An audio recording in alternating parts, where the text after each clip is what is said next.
Mumbai police के मुताबिक Lawrence gang Mumbai के अंडरवर्ल्ड में अपना पैठ बनाना चाहता है और इसीलिए बाबा सिद्दीकी के साथ साथ कुछ और लोगों को टारगेट पर लेना चाहता है।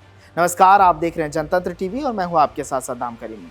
93 के धमाके के बाद दाऊद यानी डी कंपनी को राष्ट्र विरोधी डॉन घोषित किया और छोटा राजन खुद को राष्ट्रभक्त और हिंदू डॉन। लेकिन सबसे बड़ा सवाल कि लॉरेंस खुद को क्या मानता है, क्योंकि अब लॉरेंस गैंग का भी धीरे धीरे सफाया हो रहा है।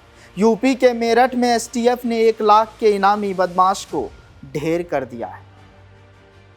मुंबई में 93 के सीरियल धमाके के बाद अंडरवर्ल्ड 2 हिस्सों में बंट चुका था, एक राष्ट्रभक्त अंडरवर्ल्ड, एक राष्ट्र विरोधी अंडरवर्ल्ड। और इसी के साथ अंडरवर्ल्ड में भी हिंदू मुस्लिम को लेकर बंटवारा हो गया। छोटा राजन ने खुद को राष्ट्रभक्त और हिंदू डॉन घोषित कर दिया, जबकि 93 के धमाके के बाद दाऊद यानी डी कंपनी को राष्ट्र विरोधी डॉन।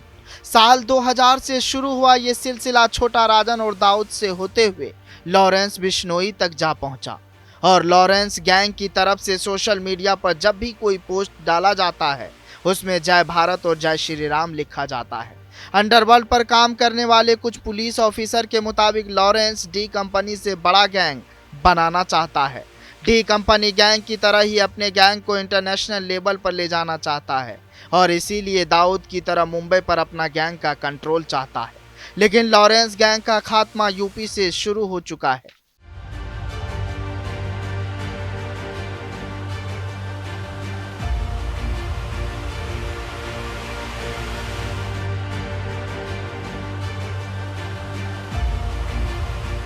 यूपी के मेरठ जिले में एसटीएफ ने 1 लाख के इनामी बदमाश को ढेर कर दिया है। मारे गए बदमाश का नाम जितेंद्र उर्फ जीतू है, जो मूल रूप से हरियाणा का रहने वाला था। जीतू लॉरेंस बिश्नोई गैंग से जुड़ा था और कई बड़े आपराधिक मामलों में वांटेड चल रहा था। बुधवार सुबह उसकी एसटीएफ से थाना मुंडाली क्षेत्र में मुठभेड़ हो गई, जिसमें वो मारा गया। जीतू ने साल 2016 में हरियाणा के झज्जर में एक डबल मर्डर को अंजाम दिया था। इस मामले में उसे आजीवन कारावास की सजा मिली थी। इसी मुकदमे में साल 2023 में वो पेरोल पर बाहर आया था, मगर वो फरार हो गया था।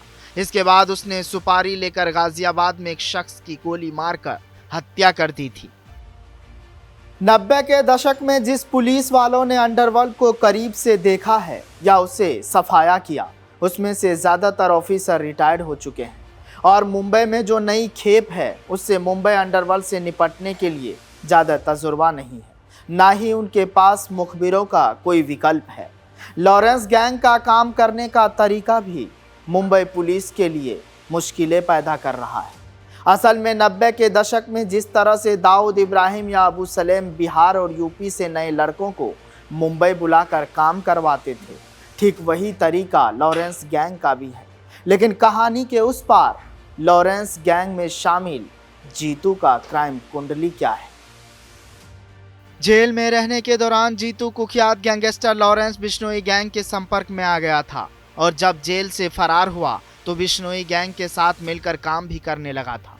जीतू के खिलाफ हरियाणा और गाजियाबाद में कई केस दर्ज थे। पुलिस शिद्दत से उसकी तलाश में जुटी हुई थी।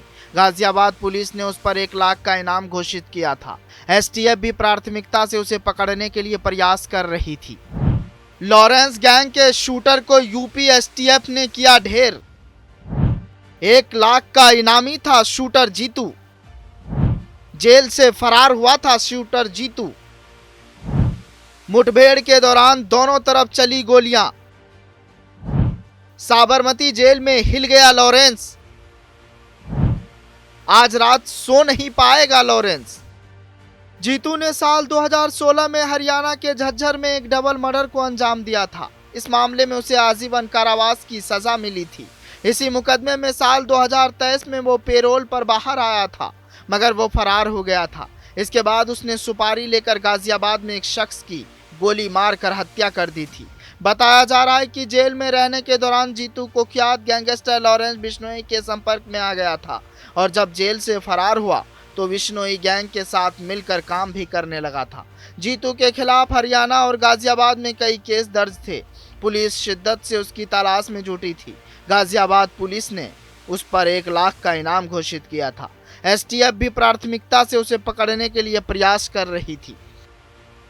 लिहाजा लॉरेंस गैंग का दबदबा हरियाणा, राजस्थान के इलाके में ज़्यादा रहता है।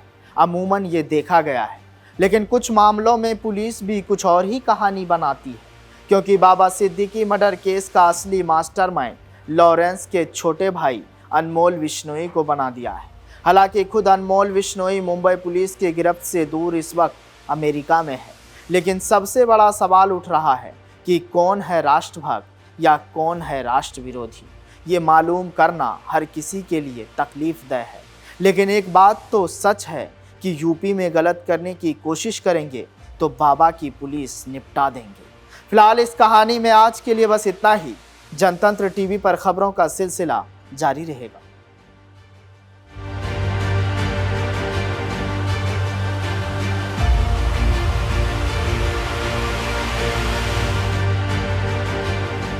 ब्यूरो रिपोर्ट, जनतंत्र टीवी।